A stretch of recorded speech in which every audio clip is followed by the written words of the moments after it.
thì là đối thủ cắt hơi bồng một chút, mình có thể sẽ tấn công được. Nó có nhiều tình huống lắm, nhưng mà đây là một vài tình huống mình hướng dẫn các bạn.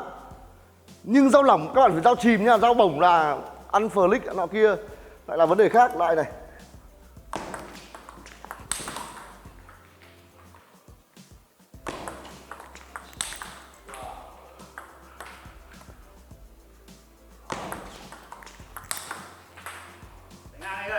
ngang nhá.